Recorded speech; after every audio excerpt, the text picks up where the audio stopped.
ಾಗಿ ಕೆಲಸ ಮಾಡಿರುವಂತ ಸನ್ಮಾನ್ಯ BS ಯಡಿಯೂರಪ್ಪನವರೇ,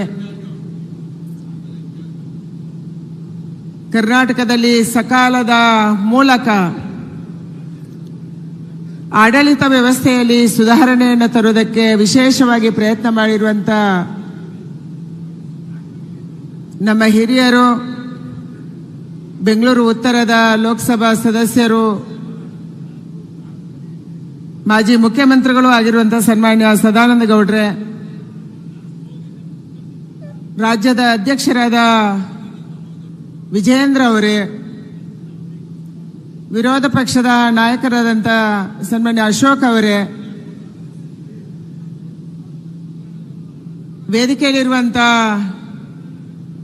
ನನ್ನೆಲ್ಲ ಅಭ್ಯರ್ಥಿ ಮಿತ್ರರೇ, ಶಾಸಕ ಮಿತ್ರರೇ, ಪಕ್ಷದ ಅನ್ಯಾನ್ಯ ಜವಾಬ್ದಾರಿಯನ್ನು ಹೊತ್ತಿರುವಂತ ಎಲ್ಲ ಹಿರಿಯರೇ, ಬೆಂಗಳೂರು ಮತ್ತು ಆಸುಪಾಸಿನ ಕ್ಷೇತ್ರಗಳಿಂದ ಬಂದಿರುವಂತ ಬೇರೆ ಬೇರೆ ಜವಾಬ್ದಾರಿಗಳನ್ನು ಹೊತ್ತಿರುವಂತ ವೇದಿಕೆಯ ಕೆಳಗೆ ಕೂತಿರುವಂತ ಎಲ್ಲ ಹಿರಿಯರೇ, ಕಾರ್ಯಕರ್ತ ಬಂಧುಗಳೇ, ಮಾಧ್ಯಮದ ಸ್ನೇಹಿತರೆ, ದೇಶದ ಮೊದಲ ಹಂತದ ಚುನಾವಣೆ ಏಪ್ರಿಲ್ 19ರಂದು ನಡೀಲಿಕ್ಕಿದೆ.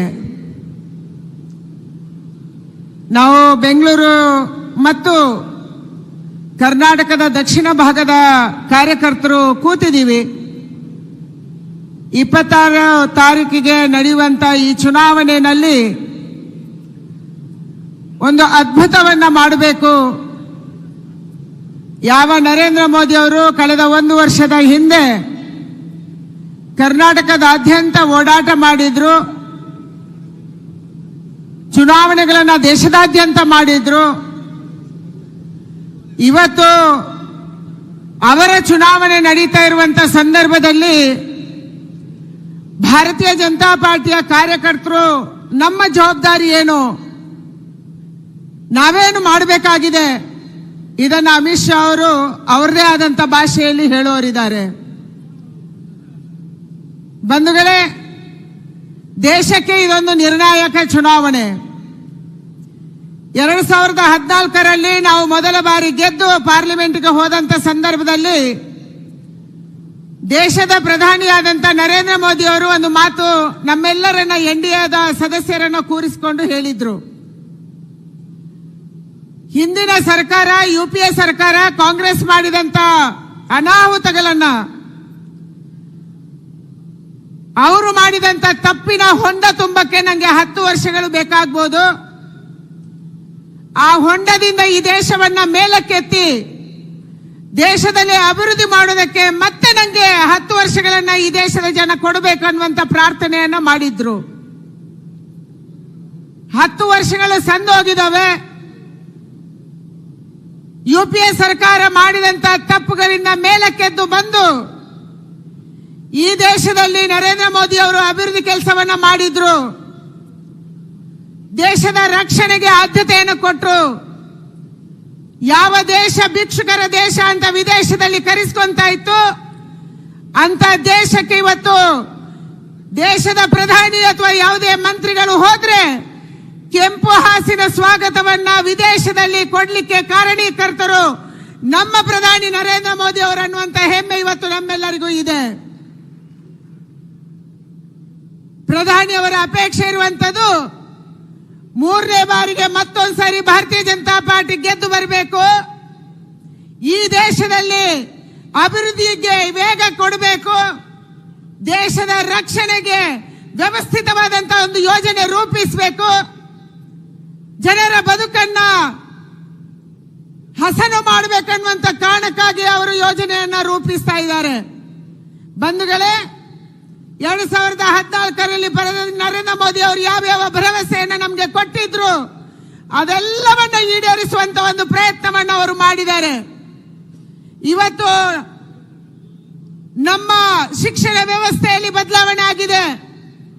ಮೆಡಿಕಲ್ ಸೀಟ್ ಹಿಂದೆ 65 ವರ್ಷದಲ್ಲಿ ಏನಿತ್ತು, ಇಲ್ಲಿ ಡಾಕ್ಟರ್ಸ್ ಹಲವಾರು ಜನ ಕೂತಿದ್ದಾರೆ. ಮಂಜುನಾಥ್ ಅವರು, ಸುಧಾಕರ್ ಅವರು, ಡಾಕ್ಟರ್ ಅಶ್ವಥ್ ನಾರಾಯಣ ಅವರು, ಇಂದ ಅವರು ಓದುವಂತ ಸಂದರ್ಭದಲ್ಲಿ ಓದೋದಕ್ಕೆ ಎಷ್ಟು ಸೀಟ್ಗಳಿದ್ವು?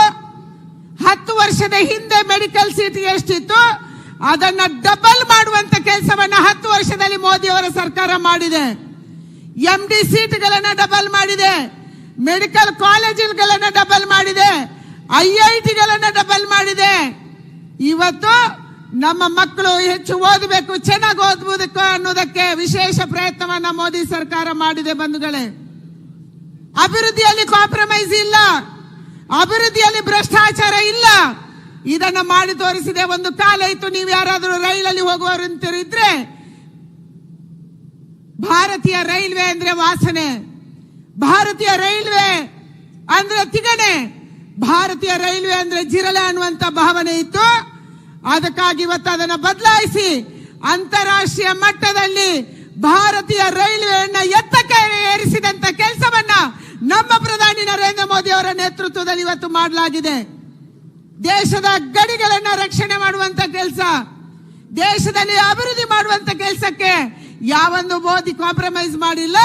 ಮೋದಿ ಅವರು ಕೇಳ್ತಾ ಇದ್ದಾರೆ, 2047ಕ್ಕೆ ಈ ಭಾರತವನ್ನ ತಯಾರಿ ಮಾಡಬೇಕು. 2047 ಭಾರತ ಸ್ವಾತಂತ್ರ್ಯೋತ್ಸವದ ಅಮೃತ ಮಹೋತ್ಸವನ ಆಚರಣೆ ಮಾಡುವಂತ ಸಂದರ್ಭದಲ್ಲಿ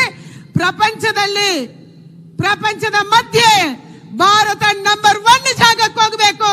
ಆ ಸಂಕಲ್ಪವನ್ನು ಇಟ್ಟು ನಾವು ಇವತ್ತು ಕೆಲಸವನ್ನು ಮಾಡಬೇಕು ಅಂತ ಹೇಳಿ ಮೋದಿ ಅವರ ಆಸೆ ಇದೆ. ಅವರ ಆಸೆಗೆ ಇಂಬು ಕೊಡೋದಕ್ಕಾಗಿ ಈ ಚುನಾವಣೆ ನಡೀತಾ ಇದೆ.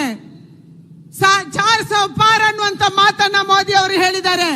400 ಗಡಿಯನ್ನ NDA ದಾಟಬೇಕು. ಇವತ್ತು ನಮ್ಗೆ ಖುಷಿ ಆಗುವಂತದ್ದು, ಕರ್ನಾಟಕ ರಾಜ್ಯದಲ್ಲಿ ಇಷ್ಟು ದಿನಗಳ ಕಾಲ ದೇವೇಗೌಡರು ನಮ್ಮ ಜೊತೆ ಬಂದಿರಲಿಲ್ಲ. ಕುಮಾರಣ್ಣ ಬಂದ್ರು, ದೇವೇಗೌಡರು ಬಂದಿರಲಿಲ್ಲ. ಮನಸ್ಸು ನಮ್ಮ ಜೊತೆ ಇರಲಿಲ್ಲ.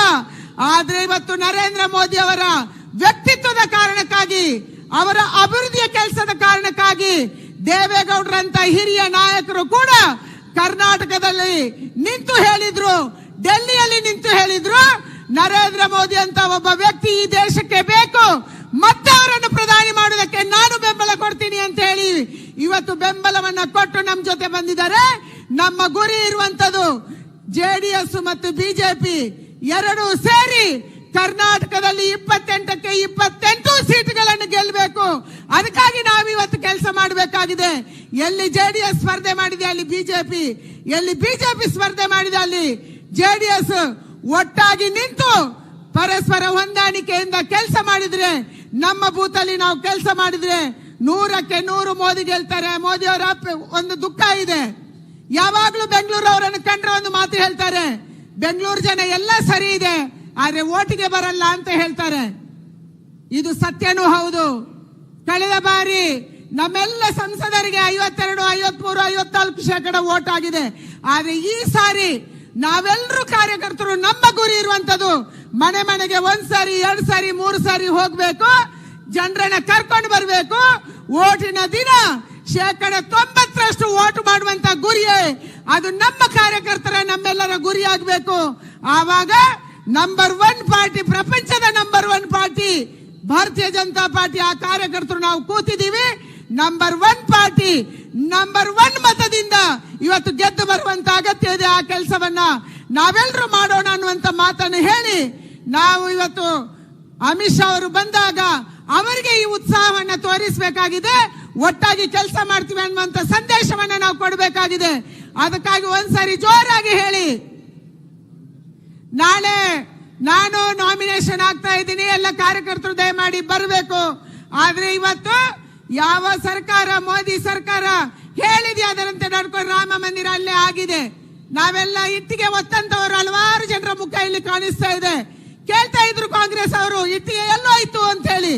ಆದ್ರೆ ಇವತ್ತು ಇಟ್ಟಿಗೆ ಕೊಂಡೋಗಿದ್ದು ಮಾತ್ರ ಅಲ್ಲ, ಭವ್ಯವಾದಂತಹ ರಾಮ ಮಂದಿರವನ್ನ ಕಟ್ಟಿ ಅದರ ಉದ್ಘಾಟನೆಯನ್ನ ನಮ್ಮ ಪ್ರಧಾನಿ ಮಾಡಿದ್ದಾರೆ ಅನ್ನುವಂತ ಹೆಮ್ಮೆ ಇರುವಂತ ಈ ಸಂದರ್ಭದಲ್ಲಿ ಅಷ್ಟೇ ಉತ್ಸಾಹದಿಂದ ನಾವು ಚುನಾವಣೆ ಕೆಲಸದಲ್ಲಿ ತೊಡಗಿಸಿಕೊಳ್ಳೋಣ ಅನ್ನುವಂತ ಮಾತನ್ನು ಹೇಳಿ ನಿಮ್ಮೆಲ್ಲರಿಗೆ ಕೂಡ ವಂದನೆಯನ್ನು ಸಲ್ಲಿಸಿ ನಾನು ಮಾತು ಮುಗಿಸ್ತೀನಿ. ದಯಮಾಡಿ ಯಾರ್ಯಾರು ಬೆಂಗಳೂರಿನ ಉತ್ತರದ ಕಾರ್ಯಕರ್ತರು ಇಲ್ಲಿ ಬಂದಿದ್ದೀರಿ, ಬೆಂಗಳೂರು ಮಧ್ಯದ, ಬೆಂಗಳೂರು ದಕ್ಷಿಣದ ಎಲ್ಲರಿಗೂ ಕೂಡ ಪರಸ್ಪರ ಫ್ರೆಂಡ್ಶಿಪ್ ಇದೆ, ಬಂಧುಗಳಿದ್ದಾರೆ. ಆ ಕಡೆ ಕಾರ್ಯಕರ್ತರು ಈ ಕಡೆ ಇದ್ದಾರೆ, ಅಥವಾ ನಿಮ್ಮ ಬಂಧುಗಳು, ನಿಮ್ಮ ಬಾಂಧವರು, ನಿಮ್ಮ ಫ್ರೆಂಡ್ಸು ಎಲ್ಲರಿಗೆ ಕೂಡ ನಮ್ಮ ನಮ್ಮ ಕ್ಷೇತ್ರದಲ್ಲಿ ಕೆಲಸ ಮಾಡುವುದಕ್ಕೆ ಮತ್ತು ವೋಟ್ ಹಾಕೋದಕ್ಕೆ ನೀವೆಲ್ಲರೂ ಪ್ರಯತ್ನ ಮಾಡಬೇಕನ್ನುವಂತ ವಿನಂತಿಯನ್ನ ಮಾಡಿ ನಿಮ್ಮೆಲ್ಲರಿಗೆ ಮನಸ್ಸಿ ನನ್ನ ಮಾತು ಮುಗಿಸ್ತೀನಿ. ಬೋಲೋ ಭಾರತ್ ಮಾತಾ ಕಿ. ಸಾಲ್ನ ಜೋರಾಗಿ ಅಮಿತ್ ಶಾ ಬರ್ತಾ ಇದಾರೆ ಅಂತ ಹೊರಟಿದ್ದಾರೆ, ಕೇಳ್ಬೇಕು ಅವರಿಗೂ. ಬೋಲೋ ಭಾರತ್ ಮಾತಾ ಕಿ. ನರೇಂದ್ರ ಮೋದಿ ಅವರಿಗೆ, ಭಾರತೀಯ ಜನತಾ ಪಾರ್ಟಿಗೆ, ಕಮಲದ ಚಿಹ್ನೆಗೆ ಇನ್ನೊಂದ್ಸರಿ ಜೋರಾಗಿ ಜೈ ಶ್ರೀರಾಮ್, ಜೈ ಶ್ರೀರಾಮ್.